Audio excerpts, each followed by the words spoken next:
I want to welcome Brenden to the show today.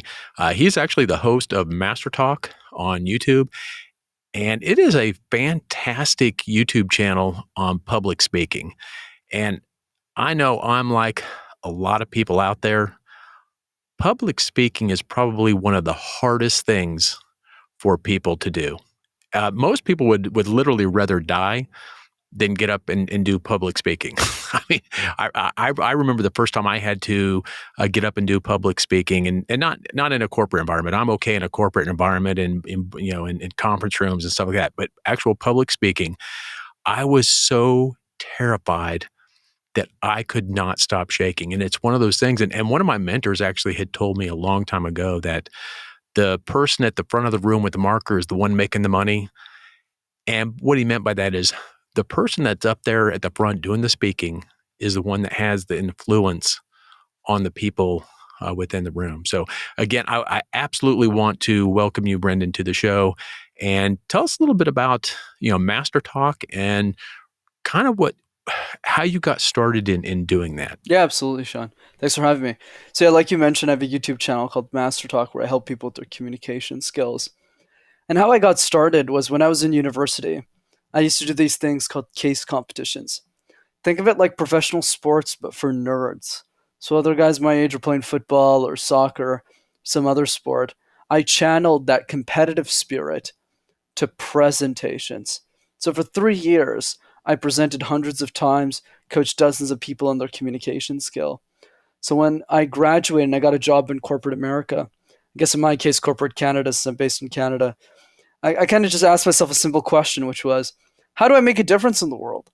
And that's when the idea for the YouTube channel came to be, because I realized a lot of the communication information out there was really bad. You hear advice like, oh, Sean, you should be yourself. And I just went, what are you supposed to do with this advice? So I started making videos in my mother's basement. One thing led to another, and the rest is history. Oh, fantastic. Yeah. And so did you see when you were in college, I mean, what gave you that idea? I mean, did you see people actually struggling with trying to get up and to do public speaking presentations? What where did you see that and click in your mind saying, hey, I can actually help people live better. I can help people do this and have them, actually be more fulfilled and really more successful. To me, you cannot be successful in a corporate environment, in much of any environment, if you can't communicate and you can't get up, you can't speak, you just can't be very successful. I don't think. I mean, to me, it's one of the core values that I wish they taught heavily in school, which they don't. Yeah, and I completely agree with you on that one for sure. The way that I think about this, Sean, is when I started doing these competitions, I'll just give you an idea, the tie-in with the corporate world is what a case competition is essentially, is a business gives you a problem and you have 3 hours to solve it and present a solution to a board of executives. So people do that for fun in university. It's kind of an odd thing. And there's this weird international competitions where people fly out from 19 countries around the world to give these types of presentations. It's really bizarre. And it was the best 3 years of my life also. But to build on that, think of me as the in-house speech coach for that competition. So when I competed the first year, I wasn't really good, obviously. I was kind of trying to figure out how to do this. But I entered the second year, much like sports, you start to take a more mature, more mentorship role as you get older within an organization, as new, fresh individuals start entering the program. In this case, it was a presentation program. So I started coaching those people. And then over time in those 3 years, I was the speech coach for pretty much everyone who was new to the program. And as I was nearing graduation, I was getting started to work as a technology consultant and jump into the corporate world. I kept noticing a consistent theme out of all of the students I coached. I probably coached maybe 50 people in 3 years. And the consistent theme, but rather question they kept asking me that I never had a good answer myself was, how did you learn how to speak? And I kind of just said, well, I just learned. I'm self-taught. I've done hundreds of presentations. But because they kept asking me, I sort of wondered what resources actually exist out there. It seems like people like to look this up and watch it. So I started watching a lot of my competitors' YouTube channels who had PhDs in the subject, who had decades of experience, and I just kept vomiting in my mouth, to be honest. It was too academic, wasn't practical, And for the younger demographic, it was useless because they couldn't understand the complex lingo. So I got so frustrated that I started making videos in my basement with no budget and with the phone. And then a year later, I ended up coaching a lot of executives and developing a practice out of it as well. See, and I actually absolutely love stories like that where people get into business or they get into doing something that they love. They don't know how they're going to do it. They don't have all the technology. They don't have all the stuff figured out. They don't have a, but you wanted to help and you found a way to help and you got better by doing that. Cause I mean, obviously your stuff is extremely professional, definitely not done in the basement and definitely not done in, so you've grown from there. But if people don't start somewhere, we never get off the ground. We never do it. So just going out, I love that because just going out and doing it gets you better. Now, one question. So how do you think the difference between like, presenting live and presenting in front of a camera, the difference in that, especially now with what's going on in the world and, people having to obviously social distance and there's not a lot of big live events and there's not a lot of big, public speaking things. I actually find it harder to sit in front of a camera to do a presentation, to do something than I do in real life. So when I'm on a stage and I'm talking with people, I can feel the room. I can feel the energy. It's either you do it or you don't. I mean, there's no going back. You're up there, you're live. When I'm in front of a camera, I get absolutely frightened to even start to push the play or push the record. So what do you see the difference in, difference between live virtual and live in real person? Yeah, absolutely. I would say the biggest difference between the two, Sean, is in the online world, you can't gauge your audience's reaction. So what does this mean? Let's say I was in person, I was giving you and your company, your family, a workshop on communication, and I say a joke. Two things will happen in that instance. One is you'll laugh at the joke. I'll say, wow, Brendan's such a funny guy. Or number two, which is much more likely, you look at me and say, wow, this person should really not be saying any jokes. But either way, I can gauge your reaction in real time and adapt my presentation as my presentation goes on. I don't have that luxury in the online world. Because if you're on a Zoom call with all the cameras off, if you're presenting on camera and there's nobody there, it's much harder for you to gauge how your audience is reacting, especially when they're not in the room. So, how are you supposed to navigate in those types of situations? So, a couple of easy tips I always like to give out. One, always keep your eyes on the lens of the camera. So, one way I do that is I take a picture of a favorite food or a favorite person that I like, and that always forces me to look at the lens in that way. It's a good artificial trick you can implement. Second one is get on a phone call with one of the people that will be sitting in that Zoom call. So that we have a feeling of who's going to be there, what their needs and expectations are, what do they aspire to be. And you can always picture that person, so it's a lot easier for you to present energetically for them, even if you don't see them on the other side. Number three is always assume good intentions from your audience, whether it's in person or online. This is a lot more important than it seems, but it's not something you'll get overnight. So, for example, with me, when I started doing podcasts, myself as a guest, it was really bizarre. Essentially what a podcast is a stranger you don't know asks you a bunch of questions about your life, does an unhealthy amount of research on you, and you have to answer as if you know that person. So when I started, it was very frightening for me. But when you get into those off-show discussions with the hosts after, you realize that they're really just doing this to benefit their communities. And everyone's just a really nice person. So my perception of the host that I ended up speaking to, and this analogy applies for any presentation that you do in the virtual space or really anything at all, transitions very quickly from who's this Sean guy to wow, I really love what Sean's doing with the Thinking Big podcast. He's really helping his communities think bigger and achieve greater goals. So I'm going to assume as if I've known him for 5 years and speak to him in that way. It's not something you get overnight, but over time that belief becomes true. And that takes a lot of time to develop. Now, one of the things that I actually do, like right now, I actually use a teleprompter, but not for words. I actually have you in front of the teleprompter. So I'm actually looking right at you and you're actually right behind, right in front of the camera. That's the only way that I can truly connect with the people that I'm talking to, because I had it before where I had the camera above the monitor, and you always look up. You can't. It just was unnatural. I'm the type of person that I actually have to look at someone, in the eyes when I'm talking to them, to what you said. That's how you read how people are taking in what you're doing. That's how you read how they, how they're interpreting what you're saying. But I personally, I have to do that. I can't. I hate it. So I do some podcasts, matter of fact, where it's just audio only, and it's just dry. It's absolutely dry. I know the people that listen to the podcast are only listening to it, but I get so much more out of the conversation when I can see the other person, when I can see you. Brenden, we're sitting here looking at each other, eye to eye, even though we're not in the same room. And I think that is very powerful for really any type of communication, especially public speaking. But I see that that's going to be that is a huge problem for people that are trying to do video. I don't know why I'm so scared, why I get more scared in front of a video camera than in front of an audience. I guess I used to be afraid in front of an audience, and maybe I've just grown and I get used to it. But I'm terrified in front of cameras. I don't know. I try tricks. I try doing different things, but getting used to and going live.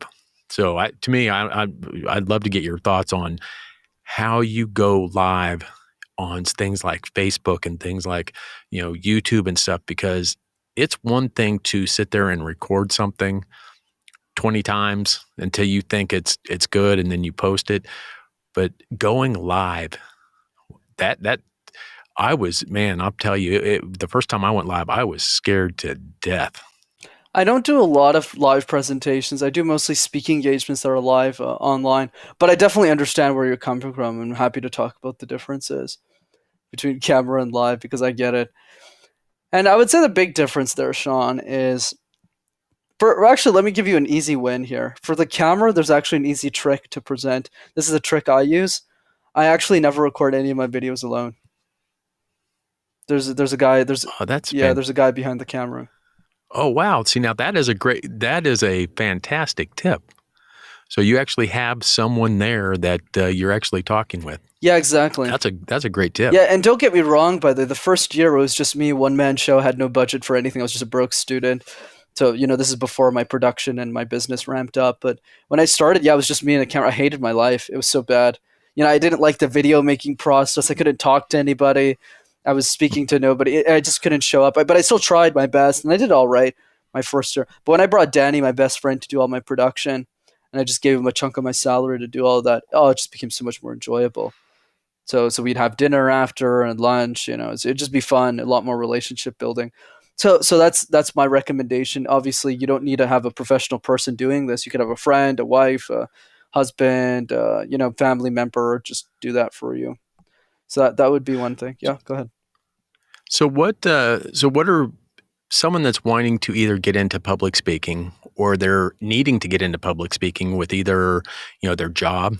I know you do coaching for corporate people too, but what are some of the best ways to start getting into being able to do public speaking I think from a personal development standpoint, or not from the technical side of, you need to contact an agency to get, on stages and stuff. From a personal development standpoint, what are the best things for someone to start to get the ability or to get the skill set to doing public speaking? What are the best ways to start? Yeah, let's go into two directions here. So one for people who don't want to be keynote speakers, and for the others who do. So those who don't want to be keynote speakers, this is my pitch to you. My pitch is understand that communication is everything that you do. It's not just about presentations. It's every interaction that you have with the people around you, the tough conversations you have with your family, the dinner conversation you have with your friends, the tip that you give the delivery guy when he comes and gives you pizza. Every interaction is all about communication. And once you realize that, the only question left to answer is the following: how would the world change if you were an exceptional communicator? How would the world be different if you were a top 1% speaker? That answer is going to be different for everybody. For some, it's about having this big YouTube channel, and for others, it's just spending more time with their family and understanding how to interact with them in a more healthier way. Find that why and find that reason. You'll be able to find communication, work on in a way that's comfortable for you. That's one side. Other side is if you want to go pro. That's a totally different conversation.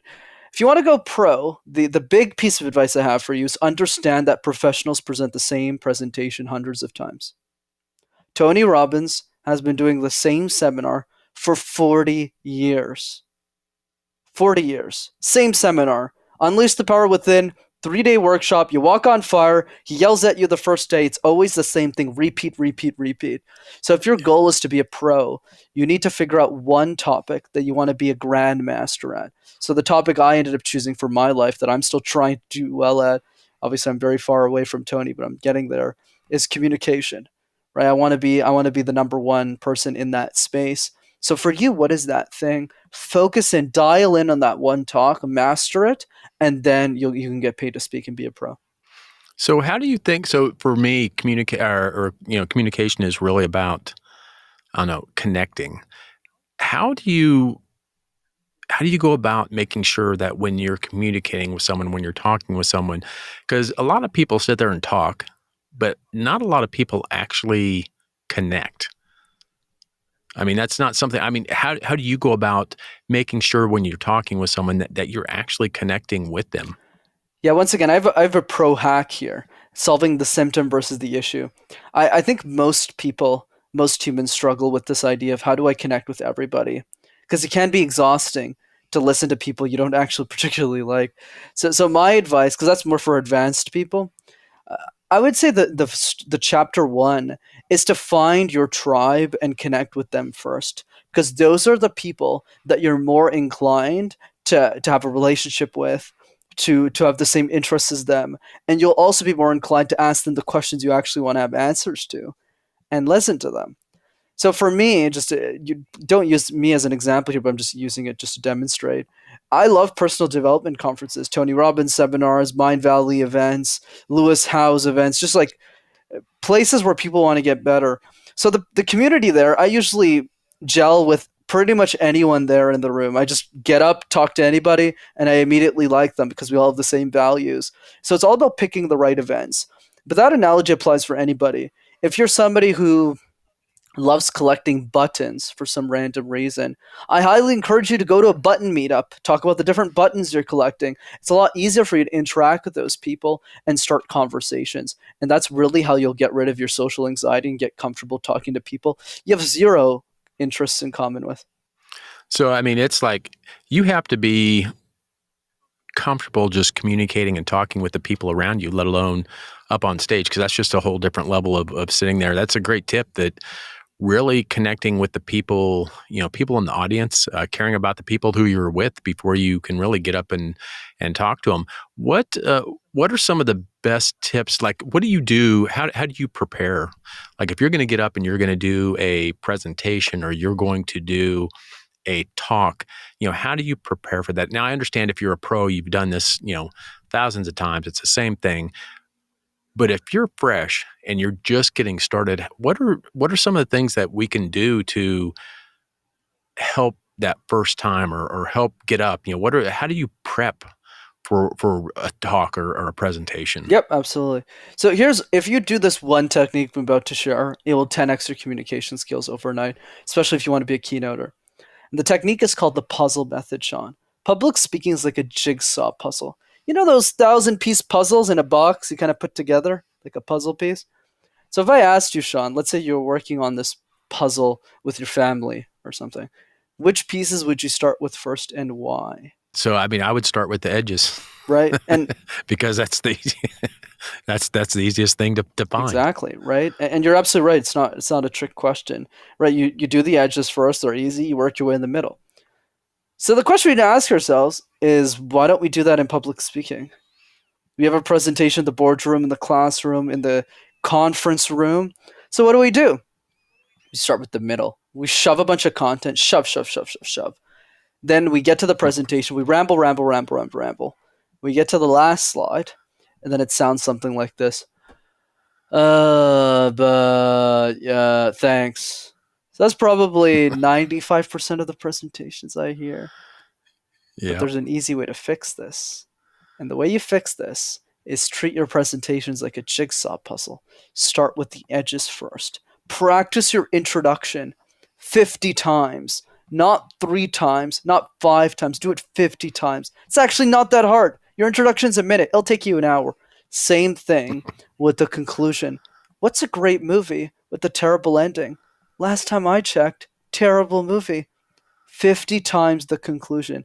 In only 2 hours of practice, you'll transform your keynote and look at your presentation and go, wow, I could never introduce like that before. The way that I conclude in this speech is so marvelous. Then tackle the middle.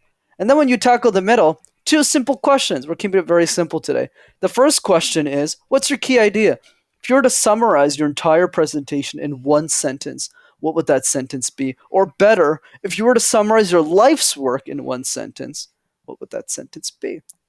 And then the second part, which you'll spend the rest of your time working on, is what is the best way of defending that key idea? Is it a quote? Is it an analogy? You won't get it the first time, but as you continuously test and do it hundreds of times, dozens of times, or even just a couple of times, you'll have a pretty solid keynote just with that framework. Man, that is I'm telling you, that is a fantastic tip. When I do presentation stuff, that alone will help so many people. So I'm trying to pay attention to the camera. I'm trying to look at you, but I'm trying to write stuff down too. I'm taking notes right now. I'm taking massive notes. So what do you now? One of my problems that I run into when I do public speaking, especially if I'm not prepared enough, is I'm always afraid that I'm going to forget stuff. So I will, like, if I'm doing a presentation for, a company, I'll just have a presentation of slides full of, 20 bullet points for each slide. And it's just like communication overload. But I'm afraid that I'm going to forget stuff. So that's why I always want it on the slides. And that to me just makes for such a boring, blah presentation or speaking event that what do you do you use a lot of like props for speaking, like presentation type stuff in the background, or what is your preferred method to, I don't want to say like map out your talk? Like how do you map out, like if you've got a 15-minute talk or a 20-minute talk, what type of tips do you have for, like, in your mind mapping out where you're going through the story? Right. So the way that I think about this, because every expert is going to give you a different opinion here, I usually don't like to prescribe. And the reason I don't is because every speaker is very different with the way that they think about it. Like Joseph Campbell would talk about the hero's journey. Donald Miller would talk about that journey and how that hero moves across. Nancy's got her own thing. For me, the big thing is I'm not a big fan of frameworks. For me, the big thing is if you want to be a master communicator, you need to fail a couple of times. What does that mean? That means as you're presenting, you need to constantly have dinner with your audience. And I'm very big on the dinners, like connecting personally with the people that you're seeking to serve to understand if the ideas are actually landing. And I'll give you a personal example. So when I started Master Talk, I was very insecure, not because of my skill, but because of how young I was. I was coaching executives double my age when I was probably 22 or 23. So it was very intimidating for me. So in order to compensate for that insecurity, I used to just gloat about my clients at the beginning to be shown as credible. And I say, oh yeah, I worked for this client, did this CEO thing. And then a 6-year-old asked me the best question I think I've gotten in my career, and the question was, "What's a CEO?" And I said, "Ah, yeah, you're right. What is a CEO? It's a good point." And I realized from her question that nobody really cares about your credentials. They only care about the value. If you deliver your value with confidence, people don't care how old you are. The right people, anyways. So from that experience, I changed my tune from just talking about my clients. I left all of that out of the conversation, and I replaced it with a personal story about how I used to struggle with communication because I grew up in a city called Montreal, and in Montreal, you need to know how to speak French. So I went to a French school. So my whole life, I presented a language I didn't even know it. So if I can master communication, anyone can. Because that method of presenting was better at defending my key idea, which is convincing anyone that they can master communication in a purely authentic way. But I didn't get that the first time. I got that the 25th time after the 6 year old kind of got me in with the right feedback. So you have to understand that it's an iterative process in how you tell your stories, but eventually, once you've done it enough times, you can jump up keynotes out of thin air. And one of the things that I notice people, especially newer in doing talks, is they will, if they've got a 10-minute talk or a 15-minute talk, they will spend 90% of it on, I don't know, the technical, the data, the stuff, and very little time on the story. And that to me, so that was a hard lesson learned, that people want to know based on stories. It's all about the story of, and how you can intertwine, I guess, the story with what you're trying to teach.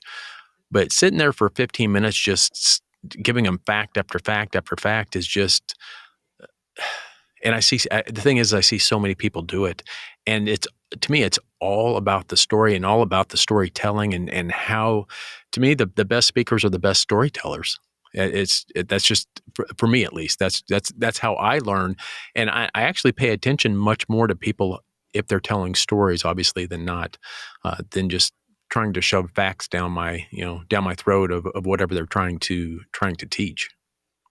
And I agree, right? I think a good way of thinking about this, the whole content versus delivery thing, I want you all to think about your high school presentations and your high school teachers. How much do we actually remember from high school?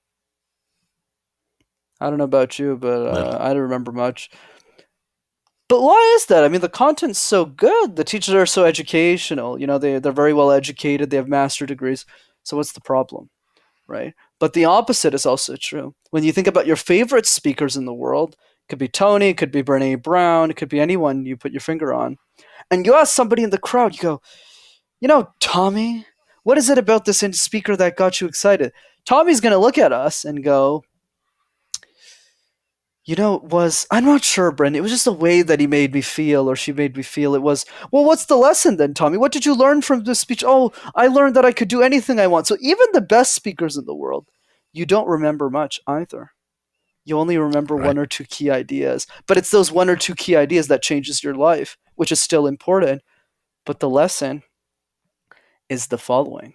Provided your key idea is solid, you need to spend 99% of your time on delivery to make sure that key idea lands. Yeah. And so one of the things that I've been taught, and not from a speaking standpoint, just from a communication standpoint with your tribe and with the people that you communicate with, is people need to hear things 5, 6, 7 times before they actually get it. Now, when you're doing a talk, do you actually go kind of what you were saying? Do you actually go over maybe the same thing in different ways during a speech to get a point across?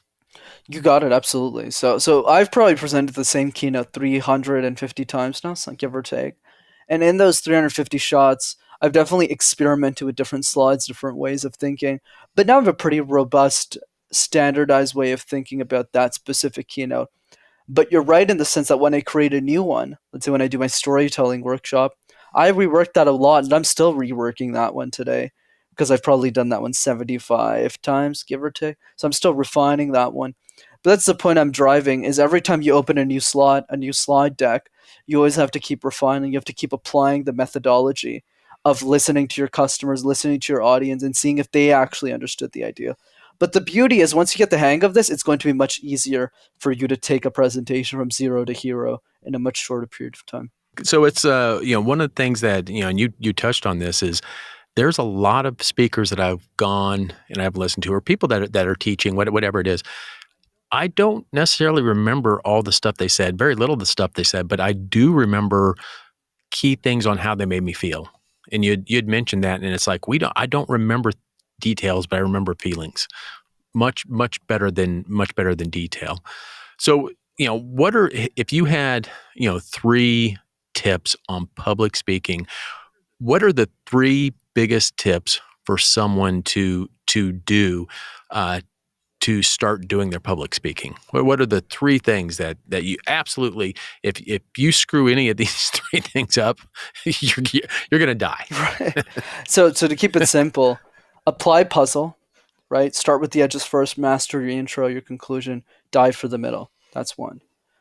Number 2, apply puzzle to one singular topic in presentation as best as you can. So in your case, Son, let's say I was coaching you. For you, the advice is simple. Make a presentation on your own podcast. What are you trying to achieve with thinking big? Who's your core audience? What do you aspire for that audience? Make a presentation out of that, because you can use that as promotional material. And the beauty is that it's repeatable. You can spin it up as many times as you want. And after a couple of dozens of times, you'll be a master at communicating your own podcast to the world. And then number 3 is have dinner with your audience. I'm always astounded, whether you're a content creator or business owner, the lack of awareness and time that people spend actually interacting with the people that already listen to them. A common question I get is, well, Brenden, how do I get as many subscribers as you on your YouTube channel? How to get thousands of followers? We need to understand that when I ask the question back to them, I go, how many people listen to your podcast? They go, like 50. And I go, okay, how many people do you know in that 50? They go, 2. I go, okay. And that's the point I want to drive. The third biggest mistake people make in public speaking is they don't talk enough with their audience. How are you supposed to make an elite level presentation if you don't understand your audience at a level that they don't even understand themselves? That's the secret. Oh, and that is huge. I'm telling you, that is absolutely huge, because most people will, I don't care if you're developing courses, if you're developing speeches, most people will spend all this time developing a speech or developing a course without ever talking to their tribe, because we think we know what they want. We think we know what they want to hear. We think we know what they want to learn. And without going in front of your tribe, without going in front of the people listening to you, I will get it wrong every single time. I think I know what they want, but until I go out and talk with them, I get it wrong every single time. So that is absolutely huge. And Brenden, I really want to thank you for being on the podcast, and everyone, make sure that you go, and I'm going to put this in the show notes. The links are going to be all there, but go to Master Talks on YouTube. I'm telling you, it is a fantastic channel. Tons and tons of content on everything from public speaking to I know you just did one on like TEDx stuff. So let me ask you, so one question, what is the best way for someone to grow or get onto like a TEDx talk? What is the best thing to do? Right. I would say the general piece of advice with TED is prepare the speech before you get invited for the talk. That's the big thing I would focus on with my expertise, is you need to start thinking about your TED Talk years in advance. Because if you start preparing your TED when you get invited for it, you won't nail it. You just don't have enough time. Unless you quit your job and all you do is the TED Talk. The people who actually nail their TED Talk have done it hundreds of times. Most of them. Not all of them. There's always exceptions to the rule. But the general idea with TED is prepare for TED before TED calls you. Well, again, Brenden, thank you so much for being on the podcast. And Master Talk people, go watch Master Talk. Go watch the videos. They're fantastic videos, and I'm telling you, they are. So I see a lot of content on YouTube that's kind of, I don't know, not professional, and all of your stuff is extremely professional. It's very good. It's very well done. So congratulations to that. It's I see huge things for that, because it is to me, it's one of the most, I don't know if it's the most sought after or most underused type of skill set is the speaking. And so absolutely necessary. So thank you for putting that content out. It's wonderful content. And again, thank you so much, Brenden, for being on the podcast. Of course, honor was mine, Sean. Thanks for having me.